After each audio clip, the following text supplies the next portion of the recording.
থলুৱাভাৱে উৎপাদিত সামগ্ৰীৰে স্বাৱলম্বিতাৰ নিদৰ্শন দাঙি ধৰিছে গুৱাহাটীৰ এজন শিক্ষিত যুৱকে। প্ৰথমতে দেখুৱাইছো এই দৃশ্য। বিশেষকৈ এই দৃশ্য গুৱাহাটী মহানগৰীৰ বাবে ব্যতিক্ৰমী দৃশ্য। ঢেঁকীত এইদৰে ধান বানে, পিঠা খুন্দে আৰু ৰাইজলৈ বুলি বজাৰত সামগ্ৰীসমূহ উলিয়াই দিয়ে। কেৱল এয়াই নহয়, ইয়াৰ উপৰি মিঠাতেলৰ পৰা আৰম্ভ কৰি আৰু বহু সামগ্ৰী তেওঁলোকে প্ৰস্তুত কৰি গ্ৰাহকক যোগান ধৰি আহিছে। যুৱ উদ্যোগী সমৰজ্যোতি বেজবৰুৱাই গ্ৰাহকক বিশুদ্ধ খাদ্য যোগান ধৰাৰ উদ্দেশ্যে 2021 চনত স্থাপন কৰে অপূৰ্ব এগ্ৰটেক নামৰ প্ৰতিষ্ঠানটোৰ।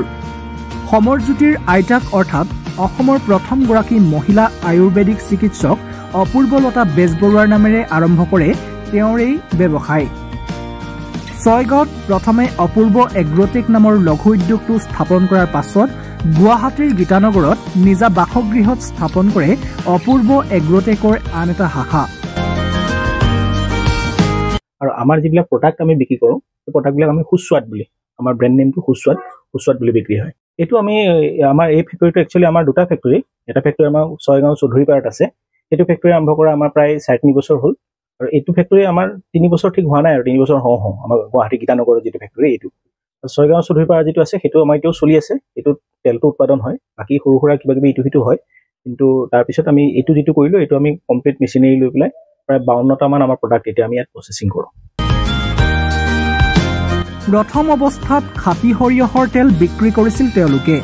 খাটি সৰিয়হৰ তেলৰ লগতে উন্নত মানৰ নাৰিকল তেল, তিল তেল, বাদাম তেল, ভিন্ন প্ৰকাৰৰ চাউলৰ গুড়ি, আটা, হালধি গুড়ি, বিভিন্ন মছলাকে ধৰি এতিয়ালৈকে প্ৰায় 52 বিধ খাদ্য সামগ্ৰী গ্ৰাহকক যোগান ধৰি আহিছে। আমি বস্তুটো এনেকুৱা নহয় যে আমি একেবাৰে একেলগে গোটেইবিলাক মেচিন লৈ পেলাই আমি উদ্যোগটো আৰম্ভ কৰিছিলোঁ। প্ৰথম অৱস্থাত অকল তেলেদি আমি আৰম্ভ কৰিছিলোঁ আচলতে গুৱাহাটীটো। কিন্তু পিছত দেখিলোঁ যে আমি গুৱাহাটীত বিশেষকৈ যিহেতু চেণ্ট্ৰেল গভৰ্ণমেণ্টৰ বহুত চাকৰিয়াল আছে, বাহিৰৰ দেশৰ পৰা ৰাজ্যবিলাকৰ পৰা আহে, কোনোবা চাউথৰ পৰা আহে, কোনোবা নৰ্থৰ পৰা আহে। এতিয়া এই মানুহবিলাকৰ বেলেগ বেলেগ চাহিদা আছে। যেনেকৈ ধৰক মিলেটছবিলাক এতিয়া বাজৰাৰ আটা, জোৱাৰৰ আটা, এই বস্তুবিলাক আমাৰ বিভিন্ন ঠাইৰ মানুহবিলাকে বিচাৰে। ঠিক তেনেকৈ আমাৰ কোকোনাট অইলটো, মানে আমাৰ নাৰিকলৰ তেল, আমি সাধাৰণতে অকল চুলিত লগাবলৈ ব্যৱহাৰ কৰোঁ। কিন্তু যিসকল চাউথৰ মানুহ ইয়াত চাকৰি সূত্ৰে আহে, আৰ্মি অফিচাৰ বা CPWD অফিচাৰ, এই মানুহবিলাকে এই বস্তুবিলাক যথেষ্ট চাহিদা আছে, তেওঁলোকে বিচাৰি ফুৰে। ঠিক তেনেকৈ তেওঁলোকৰ চাহিদাবিলাক দেখি লাহে লাহে আমি এতিয়া বাদামৰ তেল, কাৰণ গুজৰাটী যিসকল মানুহ আছে বা মহাৰাষ্ট্ৰৰ এটা ছেকশ্যনৰ মানুহ, তেওঁলোকে বাদামৰ তেল খায়, মানে আমাৰ যিটো মাটি বাদাম, আমাৰ যিটো নৰ্মেল বাদামৰ তেল। ঠিক তেনেকৈ আপোনাৰ নাৰিকলৰ তেল, ঠিক তেনেকৈ তিল তেল, ঠিক তেনেকৈ আপোনাৰ এইবিলাক এই আলমণ্ড অইল চুলিত ঘঁহাৰ কাৰণে। ঠিক তেনেকৈ আমাৰ নিজৰ ঘানি মেচিন আছে, 2টা মেচিনে আছে, আমাৰ এক্সপেলাৰো আছে, এক্সট্ৰেক্টৰো আছে, অৰ্থাৎ ঘানিও আছে, এক্সপেলাৰো আছে।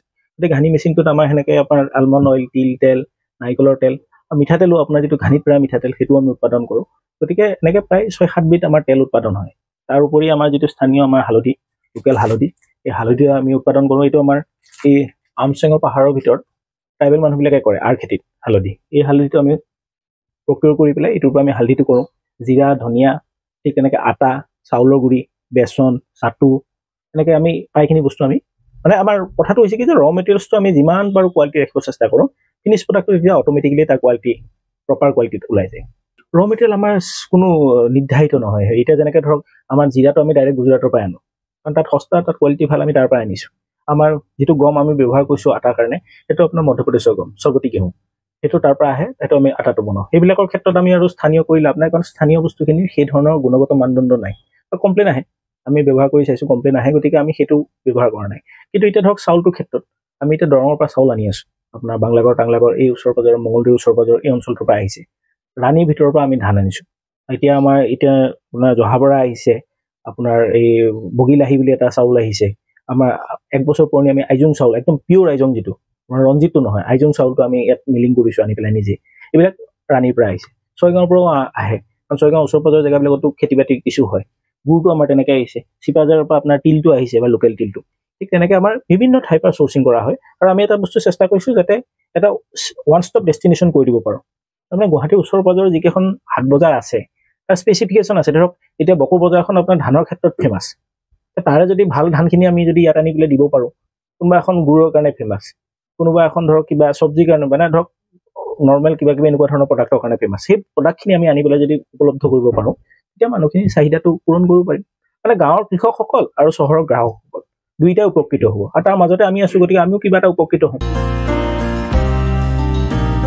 একোটা ব্যৱসায়ত এজন ব্যক্তিয়ে কেনেকৈ সফলতা অৰ্জন কৰিব পাৰি এই সম্পৰ্কে উল্লেখ কৰি সমৰজ্যোতিয়ে কয় যে যিকোনো এটা কামত সফল হ'বলৈ কষ্ট কৰিব লাগিব আৰু ধৈৰ্য ধৰিব লাগিব। মোক লৈ 5জন মানুহ ইয়াত মানে কাম কৰি আছো, আৰু ছয়গাঁও মিলটোতো তেনেকে 3জন মানুহ কাম কৰি আছে। গতিকে মোক লৈ পেলাই মানে ইয়াতে 5জন আৰু তাতে 3জন, মানে 8জন মানুহ, আমি 8খন ঘৰ ইয়াৰ পৰা চলি আছে। ইয়াত কিছু ধৈৰ্য, কিছু মানে আপোনাৰ কষ্ট, কিছু আপুনি মানে জ্ঞান আহৰণ কৰিব লাগিব। আৰু বিশেষকৈ কথাটো হৈছে কি যে এই ব্যৱসায়বিলাক ছেট হওঁতে 5 বছৰ 10 বছৰ সময় লাগি যায়। তেনেকৈ আপুনি ধৈৰ্য ধৰি পেলাই যদি অলপ কাম কৰি থাকে লাহে লাহে এজনৰ পৰা 2জন, 2জনৰ পৰা 3জন, তেনেকৈ গ্ৰাহকসকল বাঢ়ি এদিন আপুনি এটা কথাটো অলপ সন্মান আছে, যথেষ্ট সন্মান আছে। আপুনি ক'তো বাহিৰত গৈ পেলাই কাৰো হাত ভৰি ধৰিব নালাগে, আপুনি নিজৰ ভাগে কাম কৰি থাকক। আপুনি এটা 5 বছৰ 6 বছৰ 7 বছৰ পিছত আপোনাৰ ব্যৱসায়টো ছেট হৈ যাব। যিকোনো এটা ব্যৱসায় এইবিলাক মানে আপুনি যেতিয়া কৰিব অলপ ধৈৰ্য ধৰিব লাগিব, আৰু অলপ পাৰ্মানেণ্ট বস্তু। আৰু বিশেষকৈ মানে কি, এতিয়া মানুহবিলাক বহুত বেছি চাকৰিমুখী হৈছে, কাৰণ তেওঁলোকে ভাবে যে এই ব্যৱসায় কৰিলে কষ্ট কৰিব লাগিব। কিন্তু কথাটো হ'ল, ব্যৱসায় কৰিলে কষ্ট কৰিব লাগিব ঠিক, কিন্তু কষ্টটো আপুনি কাৰ কাৰণে কৰিছে? নিজৰ কাৰণে কৰিছে। আৰু এই কষ্টৰ ফলটো আপুনি যেতিয়া পাব, তেতিয়া আকৌ আপুনি ইয়াত বহি খাব পাৰিব নহয়।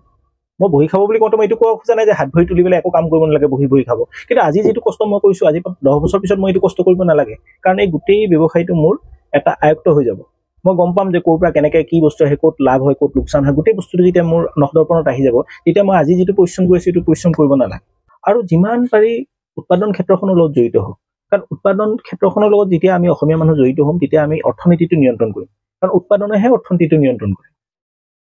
যিসকলে উৎপাদন কৰে তেওঁলোকে অৰ্থনীতি নিয়ন্ত্ৰণ কৰে। কালি যদি ইয়াত সৰহসংখ্যক যদি উৎপাদন কৰা অনুষ্ঠান প্ৰতিষ্ঠানবিলাক যদি বহিৰাগতৰ হাতত থাকে, তেতিয়া তেওঁলোকে নিয়ন্ত্ৰণ কৰিব।